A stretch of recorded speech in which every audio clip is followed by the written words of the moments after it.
जाता है तो घबराना नहीं है, ठीक है। इंटरफेस, ठीक है। डीवीआई यानी कि एक तरीके का ये पोर्ट समझिए, एक तरीके का दो डिवाइस को कनेक्शन का माध्यम समझिए, जो क्या करता है, जो डिजिटल के साथ साथ एनालॉग वीडियो सिग्नल्स को ट्रांसफर करने का काम करता है। ऑप्शन नंबर दूसरा, ऑप्शन नंबर दूसरा जो है वो ये काम करता है, passes both digital and analog video signal. जब किसी डीवीआई कनेक्टर से, डीवीआई लाइन से दो डिवाइसेस को जोड़ा जाता है तो वो एनालॉग और डिजिटल वीडियो सिग्नल्स को ट्रांसफर करने का काम करता है, ठीक है ना। इसी के साथ साथ कुछ और इंपॉर्टेंट है, जैसे आपका एक होता है PS2, एक क्या होता है PS2। PS2 जो है वो आपका जो पुराने जो मदरबोर्ड आते थे, अब तो खैर वो USB पोर्ट आने लगा है माउस और कीबोर्ड के कनेक्टर्स में, पहले PS2 पोर्ट आता था, है ना। एक माउस के लिए होता था और एक कीबोर्ड के लिए होता था, याद रखिएगा। माउस के लिए जो है, अब इन दोनों में कितनी पिन होती थी, 6 पिन होती थी। रेगुलर मतलब कि राउंड शेप में होता था इस तरीके का, 1 2 3 4 5 6 इस तरीके का पोर्ट हुआ करता। अब तो माउस और कीबोर्ड के लिए कैसा पोर्ट आता है, USB पोर्ट आता है। तो PS2 माउस के लिए था और कीबोर्ड के लिए था। जो ग्रीन कलर का हुआ करता था, है ना, जो ग्रीन कलर का हुआ करता था वो किसके लिए होता था, माउस के लिए। और जो पर्पल हुआ करता था, है ना, जो पर्पल कलर का, वो कीबोर्ड के लिए होता था, याद रखिएगा, ठीक है। 6 पिन होती थी, PS2 जो है वो इसके लिए होता था। साथ ही साथ वैसे ही एक BGA पोर्ट भी होता था, ठीक है, BGA पोर्ट होता है। उसी तरीके से एक पोर्ट होता था HDMI बोले तो हाई डेफिनेशन। देखो सारी चीजें नोट करके चलनी है, हालांकि नोट्स आपको मिल जाएंगे, पता नहीं कौन सा क्वेश्चन कहां पर पूछ लिया जाए। हाई डेफिनेशन मल्टीमीडिया इंटरफेस, ठीक है। वीडियो ग्राफिक्स एरे, ठीक है, ये भी फुल फॉर्म याद रखिएगा। USB होता है एक आपका, ठीक है, यूनिवर्सल सीरियल बस, ठीक है, USB हो गया आपका। उसी तरीके से जो आपकी हार्ड डिस्क और जो आपकी मदरबोर्ड से जुड़ती हैं, हार्ड डिस्क और SSD सॉलिड स्टेट ड्राइव, तो इसको साटा और पाटा के माध्यम से जुड़ता है, यानी कि सीरियल, ये भी क्वेश्चन हो सकता है पूछ ले आपसे, सीरियल एडवांस्ड टेक्नोलॉजी अटैचमेंट, ठीक। और भाई पाटा में क्या हो जाएगा, parallel, PARALL, parallel advance technology attachment, भाई सेम, ठीक है, याद रखिएगा। ये साटा पाटा मदरबोर्ड के अंदर जो आपकी हार्ड डिस्क होती हैं, जो आपकी सॉलिड स्टेट ड्राइव्स होती हैं, उनको कनेक्शन के लिए इसका यूज किया जाता है, ठीक है। एक होता है आपका RJ45, एक होता है आपका RJ45, ये किसके लिए यूज होता है, ये आपका जो ईथरनेट होता है ना, ईथरनेट पोर्ट जो होता है उसके साथ इसको, उसके लिए यूज किया जाता है RJ45 का। बात समझ गए कि नहीं समझ गए। तो ये तमाम सारे पोर्ट जो है वो आपको पता होने चाहिए, इनका यूज होता है और आपसे पूछ लिए जाते हैं। क्लियर हो गया। आगे बढ़ते हैं क्वेश्चन नंबर 23 पे। Which the following is not a super computer, यार इनमें से कौन सा एक सुपर कंप्यूटर नहीं है। क्रे 3 है, परम भी है, एका भी है, लेकिन PDA नहीं है। PDA आपका सुपर कंप्यूटर नहीं है। PDA क्या है, एक ये पर्सनल डिजिटल असिस्टेंट होता है, ठीक है ना, इसका फुल फॉर्म क्या होता है, पर्सनल डिजिटल असिस्टेंट। बाकी ये सारे के सारे क्या हैं, सुपर कंप्यूटर्स हैं। अब देखो सुपर कंप्यूटर से रिलेटेड तमाम सारे क्वेश्चन जो है PYQ ईयर से पूछे गए हैं, तो उसकी मैंने एक टेबल दी है आपको। देखो यहां से कैसे कैसे क्वेश्चन जो है आपसे पूछ लिए जाएंगे। एक क्वेश्चन तो ये MCQ में पूछा गया था कि इनमें से कौन परम सीरीज का सुपर कंप्यूटर नहीं है, तो आपको सारे नाम ध्यान देने पड़ेंगे। परम 8000, 8000, 8600, 9000, 10,000, पदम, युवा, युवा 2, कंचनजंगा, शाबक, शिवाय, ब्रह्मा, सिद्धि, AI, कंगा, ठीक है, प्रवेगा, अनंता, ये तमाम सारे जो है वो परम सीरीज के जो क्या है सुपर कंप्यूटर्स हैं। एक क्वेश्चन ये भी पूछा गया था, परम 8000 जो है वो कब इंट्रोड्यूस हुआ, 1991 में। अब एक क्वेश्चन ये पूछा गया था कि परम 8000, 8600, 9000 और 10,000, उसमें एक बीच का दे दिया था शायद 9500 या 9600। तो यही चार हैं, 8000 आया था, 8600, फिर 9000 और फिर 10,000। बात समझ गए। तो ये नेम भी आपको पता होने चाहिए कि इनमें से कौन सा एक उसका सीरीज का सुपर कंप्यूटर नहीं है। बात समझ गए कि नहीं समझे, ठीक है। इंडिया का जो पहला सुपर कंप्यूटर था वो परम 8000 ही था, ये भी याद रखिएगा। क्या था, परम 8000 था, ठीक है। फर्स्ट सुपर कंप्यूटर की अगर मैं बात करूं, और देखो एका भी है और भी हैं परम सीरीज के अलावा, अन्नपूर्णा हो गया, प्रत्युष होगा, मिहिर हो गया, सागा 220, आदित्य हो गया, विक्रम 100, ये तमाम सारे क्या हैं, भारत के सुपर कंप्यूटर्स हैं। अगर मैं वर्ल्ड के सुपर कंप्यूटर्स की बात करूं तो एल कैप्टन यूएसए का है, ठीक है, अभी तक का फास्टेस्ट सुपर कंप्यूटर है। फ्रॉन्टियर है, होगाकू जापान का है, समिट है, सियरा हेलुमी है, ठीक है। ये तमाम सारे सुपर कंप्यूटर्स के नाम हैं जो आपको पता होने चाहिए, ठीक है। अच्छा, एक टर्म और आपको पता होना चाहिए, स्पीड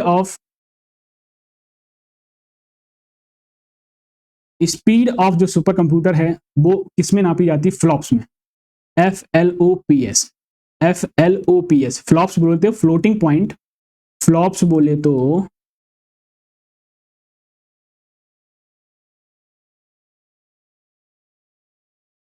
फ्लोटिंग पॉइंट ऑपरेशंस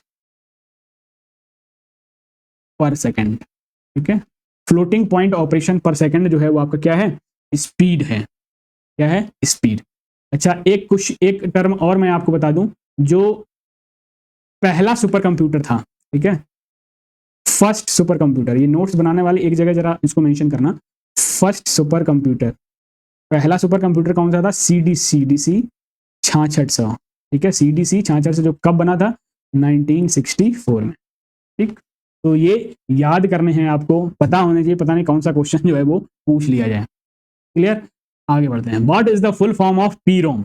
अब पीरोम का जो है फुल फॉर्म क्या है, प्राइमरी रीड ओनली मेमोरी है, या प्रोग्रामेबल रीड ओनली मेमोरी है, या फिर प्रोटेक्टेड रीड ओनली मेमोरी है, या फिर परमानेंट रीड ओनली मेमोरी है। जरा एक चार्ट देखते हैं इससे पहले। देखो, रोम के जो टाइप्स की बात करते हैं, रोम के टाइप की जब हम बात करते हैं, एक तो होता है आपका रीड ओनली मेमोरी, रोम हो गया, ठीक है ना। पी रोम से मतलब है programmable read only memory. EP ROM से मतलब है erasable programmable ROM. Double EP ROM से मतलब है इलेक्ट्रिकली इरेजेबल प्रोग्रामेबल रोम। एक फ्लैश रोम भी होता है, फ्लैश रीड ओनली मेमोरी। अब देखो, इन फीचर से भी क्वेश्चन यहां से पूछे गए हैं। रोम को परमानेंटली रिटर्न राइट किया जाता है, उसको आप वो मैन्युफैक्चरिंग के टाइम पर ही उसमें इंफॉर्मेशंस जो है वो इंसर्ट करा दी जाती हैं, तो परमानेंटली रिटर्न होता है ड्यूरिंग मैन्युफैक्चरिंग। अगर पी रोम की बात करें, can be programmed once by the user, user से एक ही बार उसको प्रोग्राम किया जा सकता है। ईपी रोम में क्या होता है कि उसको रीप्रोग्राम किया जा सकता है, डेटा को यूज इरेज किया जा सकता है with the help of UV light. तो ये क्वेश्चन जो है कई एग्जाम्स में पूछा जाता है कि ईपी रोम में अगर डेटा को हमें इरेज करना है और रीप्रोग्राम करने के लिए हमें इरेज करना है, तो किसकी मदद से इरेज होगा, यूवी लाइट यानी कि अल्ट्रा वायलेट रेज की मदद से।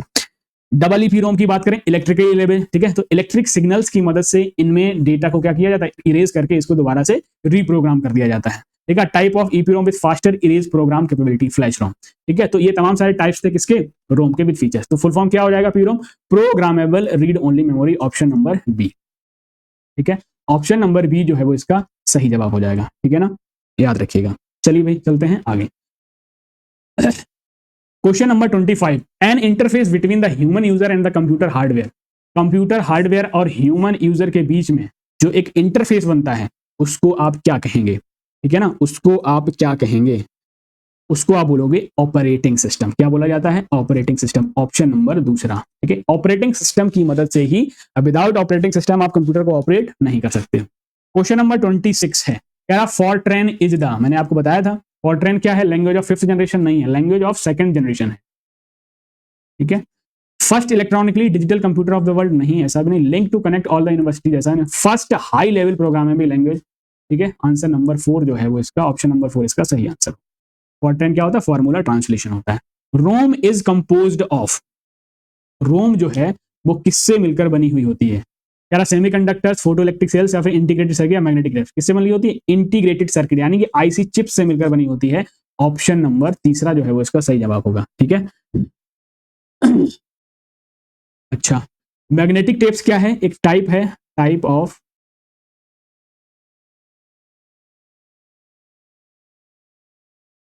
Secondary memory. ठीक, मैग्नेटिक टेप्स का यूज होता था। आगे बात करते हैं, what is ENIAC, first general purpose electronic computer. पहले तो क्वेश्चन यही पूछ लिया जाए, फिर ऑप्शन देगा ENIAC वगैरह वगैरह। तो ENIAC क्या था, पहला जनरल पर्पज इलेक्ट्रॉनिक कंप्यूटर था। इसका फुल फॉर्म आपसे पूछ रहा है, फुल फॉर्म क्या होगा, electronic numerical integrated and computer. पहला ही इसका आंसर हो जाएगा electronic numerical integrated and computer, option number पहला इसका सही जवाब। आगे देखते हैं, देखिए कौन किसने इन्वेंट किया था, तो ये भी आपको याद रखना है, ठीक है, जॉन प्रेस्पर इकर्ट और जॉन मॉकले ने, ठीक है, ये भी चीज जो है वो आपको याद रखनी चाहिए, पूछी जाती है। Question number 29, what is the full form of ODBC? ODBC in the term of computer, open database connectivity full form होता है ऑप्शन नंबर 4। क्या होता है open data connectivity? It is a standard API होता है, एप्लीकेशन प्रोग्रामिंग इंटरफेस है जो allow करता है एप्लीकेशंस को डेटाबेस से डेटा को एक्सेस करने में, ठीक है, तो इसको बोलते हैं ओपन डेटाबेस कनेक्टिविटी यानी कि ओडीबीसी। याद रखिएगा फुल फॉर्म क्या होती है। क्वेश्चन नंबर 30 की बात करेंगे, यार which of the following is not a version of Android? अब देखो ये भी इंपॉर्टेंट क्वेश्चन है, पूछा गया क्वेश्चन है, हालांकि सारे एमसीक्यूज ही हैं, पीवाईक्यूज हैं, कुछ लास्ट में कुछ ऐसे क्वेश्चंस में मिलेंगे जिसकी हम चर्चा करेंगे बारी बारी से। अब कह रहा है कि इनमें से कौन सा एक एंड्रॉइड का वर्जन नहीं है? मार्शमेलो है, जिंजर ब्रेड है, ओरियो है, कैंडी है, ठीक, तो इसका आंसर क्या हो जाएगा? ऑप्शन नंबर 4, कैंडी जैसा कोई भी वर्जन एंड्रॉइड का नहीं आया था, तो यही इसका सही आंसर। बाकी मार्शमेलो भी आया था, जिंजर ब्रेड भी आया था, ओरियो भी आया था। अब इसके साथ और कौन कौन से हो सकते हैं वो भी आपको पता होने चाहिए। देखो जरा, इन रिलीज डेट से आपको कोई मतलब नहीं है, ठीक है, इनसे याद रखिएगा, ठीक है, petit four, cupcake, donut, eclair, देख ले खाने पीने के नाम से एंड्रॉइड के नाम रखे गए हैं। उसके बाद देखो जिंजर ब्रेड भी है, ठीक है ना, उसके बाद देखिए हनीकॉम्ब, ठीक है, आइसक्रीम सैंडविच, जेलीवीन, किटकैट यानी कि केलम पाई, और आपका ये लॉलीपॉप, ठीक है, एक वर्जन आया था ये भी आपका एक लॉलीपॉप। अगला देखो मार्शमेलो, मैकडैमिया नट कुकी, नोगट, ठीक है, ओरियो, पाई, ठीक है, रेड वेलवेट केक, स्नो कोन, तमाम सारे जो हैं वो upside down cake, vanilla ice cream, ठीक है, बैक्लावा, तमाम सारे एंड्रॉइड के जो वर्जन जो हैं वो रिलीज किए गए। अब आपको सिर्फ इनके नाम ही याद रखने, देखो क्वेश्चन अब ऐसा पूछा गया है तो आपको क्या करना है, पता नहीं कौन सा पूछ लिया जाए, तो आपको ये सारे नाम जो है वो एक बार रिवाइज करने हैं, एक दो बार प्रैक्टिस करोगे याद हो जाएंगे। कपकेक है, डोनर है, क्लेयर है, फ्रोयो है, हनीकॉम, आइसक्रीम, जेलीबीन, ठीक है, कहोगे क्या क्या याद करना पड़ रहा है। चलो भाई आगे बढ़ते हैं। Question number 31, is an integrated library management software? अगर आप थोड़ा सा जो परमार सर के द्वारा जो निट्टो सीरीज कराई जाती है, अगर आपको ये नहीं भी पता है तो भी आप इस क्वेश्चन को कर ले जाओगे। अब देखिए जरा, it is an integrated library management software, किसकी बात कर रहा है? हम जरूरी नहीं पूरा क्वेश्चन पढ़ें, लाइब्रेरी मैनेजमेंट की बात होती है। अब लाइब्रेरी में क्या होती है? बहुत सारी बुक्स होती हैं, है ना, बुक्स होती हैं, यानी कि जब बहुत सारी बुक्स यानी कि ग्रंथ की बात होती है। अब यहां पर डिजी लॉकर आपके सिंपल डॉक्यूमेंट रखने के लिए काम आता है, ई ऑफिस डिपार्टमेंट में लेटर्स को भेजने के लिए ई ऑफिस का यूज करने दिशा है नहीं, तो यानी कि ऑप्शन नंबर क्या हो जाएगा? ई ग्रंथालय। ई ग्रंथालय जो है वो इसका सही जवाब हो जाएगा ऑप्शन नंबर 4। क्वेश्चन नंबर 32 की बात करें, the full form of IBM in IBM corporation, ठीक है, एक बहुत पुरानी कंपनी जिसने तमाम सारे कंप्यूटर के फील्ड में बहुत सारे इन्वेंशंस किए हैं, तो आईबीएम क्या है? इंटरनेशनल बिजनेस मशीन्स, क्या है? Option number 2, international business machines जो है वो इसका सही आंसर है। अगला देखेंगे, in the context of web pages what does SEO stand for?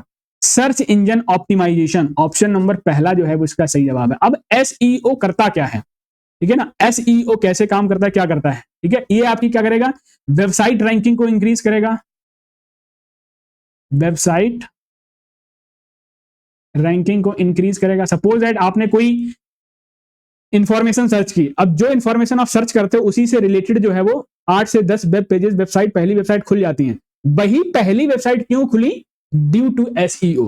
बात समझ रहे हो? पेजेस तो इंटरनेट पर उस इंफॉर्मेशन से रिलेटेड बहुत सारे हैं, लेकिन वही पहली 10 साइट क्यों आपके पेज पर खुल के आती है जब आप कोई इंफॉर्मेशन सर्च करते हो? इसी को बोलते हैं एसईओ, सर्च इंजन ऑप्टिमाइजेशन, ठीक है। ये क्या करता है? बूस्ट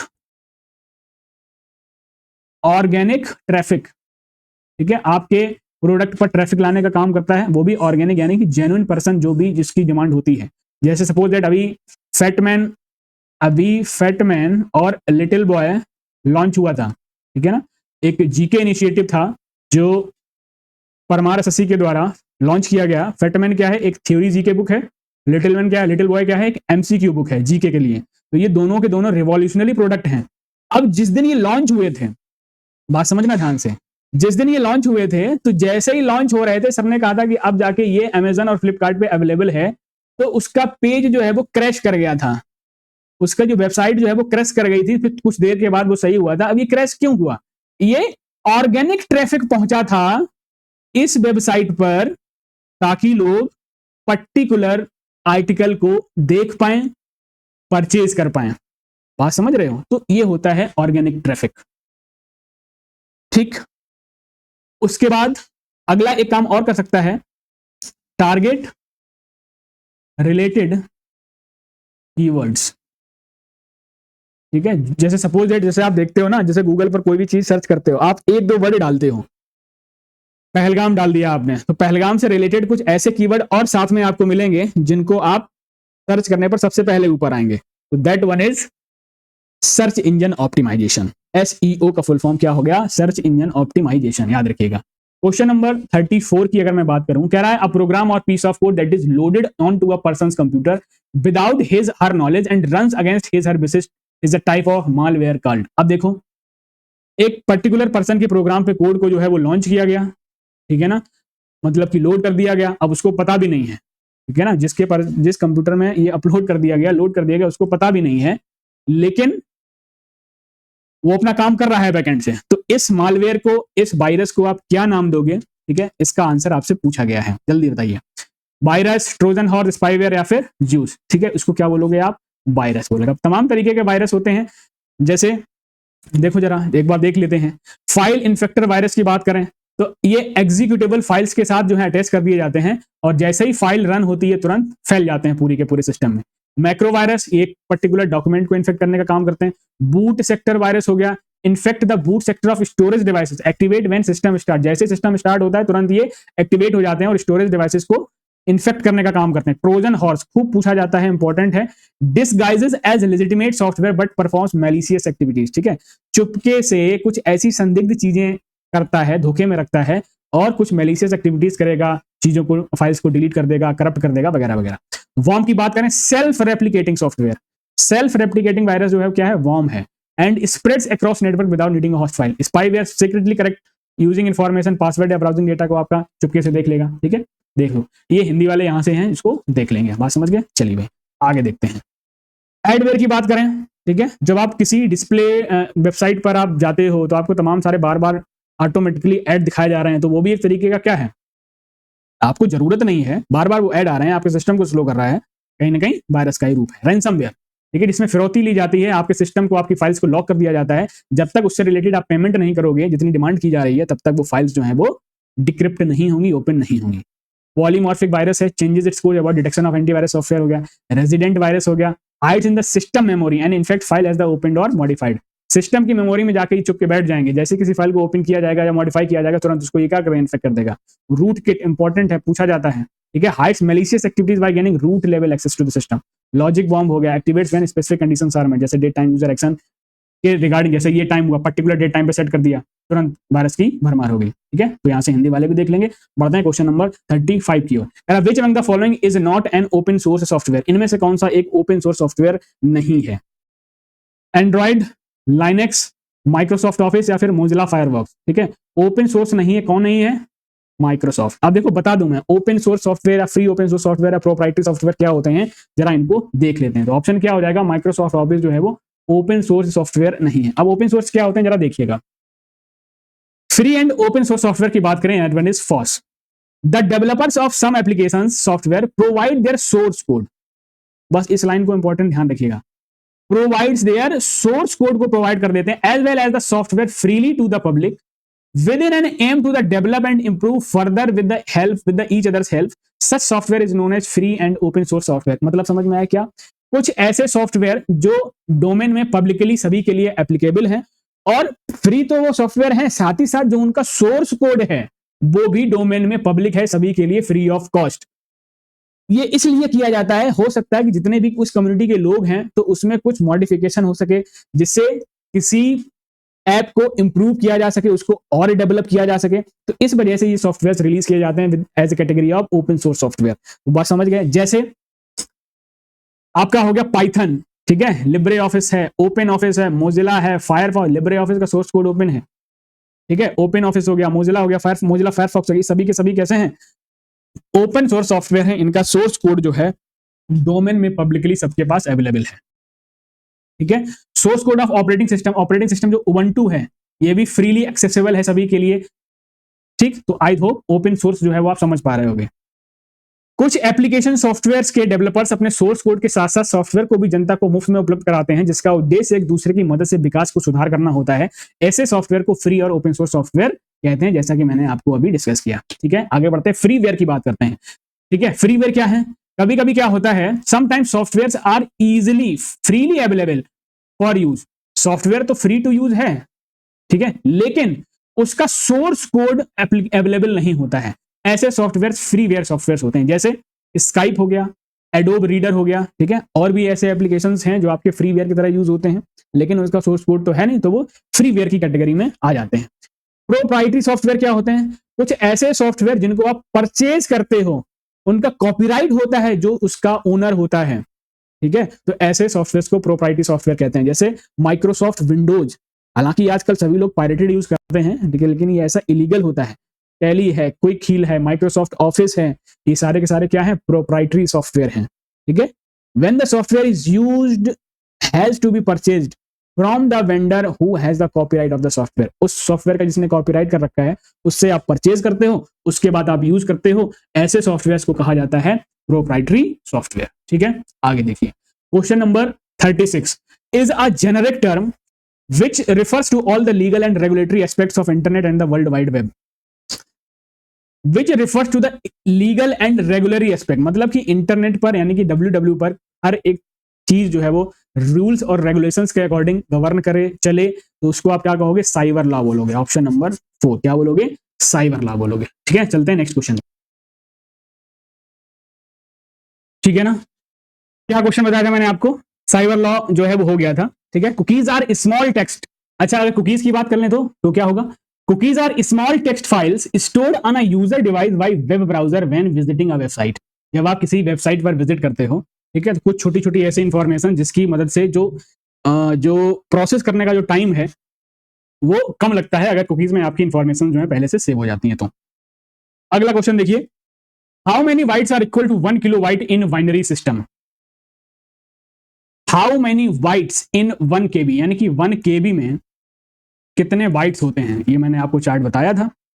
तो कितने बाइट्स होते हैं? 1024। An internet technology, what does DNS stand for? Internet technology में डीएनएस क्या होता है? डीएनएस बोले तो डोमेन नेम सिस्टम, यानी कि एक ये ऐसा प्लेटफॉर्म जहां से, जिस तरीके से कोई कंपनी होती है जो मोबाइल नंबर को इशू करती है ना, उसी तरीके से जो भी वेबसाइट के जो डोमेन इशू किए जाते हैं तो वो डोमेन नेम सिस्टम यानी कि डीएनएस से। What kind of storage is RAM? Storage of is RAM. RAM जो है वो किस टाइप का स्टोरेज है? प्राइमरी है, टर्सरी है, सेकेंडरी है, या फिर ऑफलाइन? तो कैसा है? प्राइमरी स्टोरेज है। ठीक है, कैसा है? Primary storage. अब प्राइमरी में आपका, ठीक है, रैम और रोम, रैम और रोम दोनों ही आ जाते हैं प्राइमरी में। ठीक है ना, और ये आपका जो सेकेंडरी में जितनी भी स्टोरेज डिवाइसेस हैं, ठीक है, जितनी भी स्टोरेज डिवाइसेस हैं सभी, जैसे hard disk, solid state drive SSD, ठीक है ना, पेन ड्राइव, सीडी, डीवीडी, ठीक है ना, या फिर मेमोरी चिप्स, ये सब के सब क्या हैं? आपकी सेकेंडरी स्टोरेज डिवाइसेस हैं। रैम आपका क्या है? प्राइमरी है। आगे देखिए, a typewriter like tool which is used to send data और commands to the computer is called. A typewriter like tool which is used to send data. अब typewriter की तरह कौन टूल होता है भैया? कीबोर्ड होता है। ऑप्शन नंबर 4, कुछ देखना ही नहीं है। Select the correct option with the incorrect, select the option with the incorrect full form of corresponding acronym. इनमें से कौन सा एक इनकरेक्ट है? CDAC, centre for development and advanced computing, सही है। ठीक है, CHOGM, Commonwealth heads of government ministries, ये भी ठीक है। ठीक है, convention on international trade in endangered species, ये भी है। CCI जो है वो क्या है? सॉरी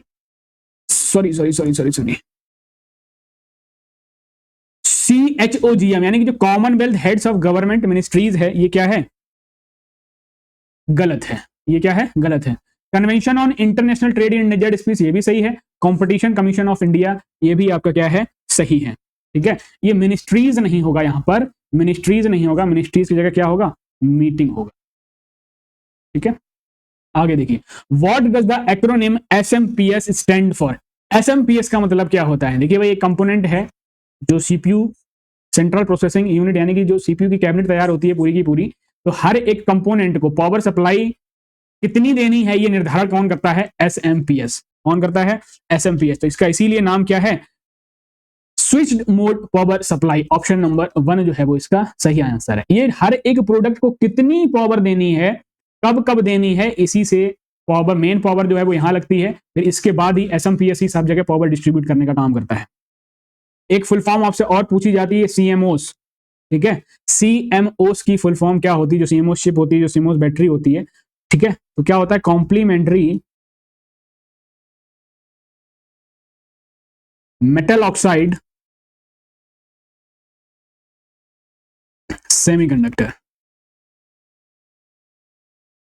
ठीक, याद रखिएगा। From the given option select the developer of Param 10,000 supercomputer of Indian origin. जो परम 10,000 है उसका जो वो कहां पर है? तो सीडेक पुणे है। ऑप्शन नंबर दूसरा याद रखिएगा। What is optical distribution network? ODN. ODN क्या है जरा देखिए। The physical fibres that distribute signals to user telecommunication, नहीं। Physical fibre that distribute signals to user in electronic circuit, ये भी नहीं। The optical devices that can not distribute signals, ये भी नहीं। The physical fibre and optical devices that distribute signals to users in a telecommunication network, that one is ODN, optical distribution network. ठीक है, याद रखिएगा। हो सकता है आपसे फुल फॉर्म पूछ ले, हो सकता है इसका फंक्शन पूछ ले। Question number 45, which of the following is not a series. देखो ये क्वेश्चन पूछा गया है कि सुपर कंप्यूटर जो सीरीज है परम भारत की, तो इनमें से कौन सा एक जो है वो सीरीज का पार्ट नहीं है? 8000 है, ब्रह्मा भी था, 86 भी था, ठीक है, 10,000 भी था, लेकिन परम मित्र जो है वो ऐसा कोई सीरीज उसका नहीं है। तो ऑप्शन नंबर चौथा इसका सही आंसर होगा। ठीक है ना। What is the full form of COBOL? बताइए भाई, कोबोल का फुल फॉर्म क्या है? Common business oriented language. Option number 4 देखते ही आपको लगा देना चाहिए। Option number 4 common business oriented language जो है वो इसका सही आंसर होगा। ठीक है ना। अब ये क्या है? एक हाई लेवल लैंग्वेज है, याद रखिएगा। ये क्या है? एक हाई लेवल लैंग्वेज है। ठीक है ना। किसने इन्वेंट किया था? किसने डेवलप करके था? किसने इन्वेंट किया था? किसने डेवलप किया था? तो ग्रेस मुरे हॉपर ने। ठीक है, ये भी पूछा जा सकता है। ठीक है, बिजनेस पर्पसेस के थ्रू इस लैंग्वेज को यूज किया गया था। आगे देखिए question number 47, which function key in MS Excel haves to switch to the edit mode. अब देखिए एमएस एक्सेल में जब आप किसी पर्टिकुलर सेल पर एक्टिव होते हो, ठीक है, अब जब जिस सेल पर आप एक्टिव हो तो उस दौरान उसकी जो आउटर बाउंड्री है वो थोड़ी क्या होगी? डार्क होगी। ठीक है, अब सेल तो एक्टिव है, लेकिन जैसे ही आप कोई बटन प्रेस करना चाहोगे उसमें पहले से कुछ लिखा हुआ है। अगर आपने कोई भी अल्फाबेट की प्रेस की, जो इसमें लिखा था पूरा हट जाएगा, नया लिखना शुरू कर देगा। आप चाहते हो इसमें जो लिखा था उसको ही एडिट करना है, तो सेल को एक्टिव करिए, यानी कि सेल को सेलेक्ट करिए, देन प्रेस F2। कौन सी बटन प्रेस करनी है? F2 बटन प्रेस करनी है। ऑप्शन नंबर दूसरा। F7 की बात करें तो F7 किसके लिए होता है भाई? स्पेल चेक के लिए होता है। ठीक है, शिफ्ट के साथ F7 किसके लिए होता है? शिफ्ट के साथ F7 होता है थिसॉरस टूल। थिसॉरस टूल बोले तो सिमिलर वर्ड्स, सिमिलर वर्ड्स को ढूंढने का काम कौन करता है? शिफ्ट प्लस F7 काम करता है। ठीक है, F5 की अगर बात करूं तो go to dialog box open हो जाता है, यानी कि जिस सेल पर आप जाना चाहते हो उस सेल का एड्रेस डालिए, आप पर्टिकुलर सेल पर पहुंच जाओगे। तो ये किसकी मदद से हो जाएगा? F5 की मदद से हो पाएगा, है ना। अच्छा, अगर शिफ्ट प्लस F3 पूछ लिया जाए, अगर शिफ्ट प्लस F3 अगर आपसे पूछ लिया जाए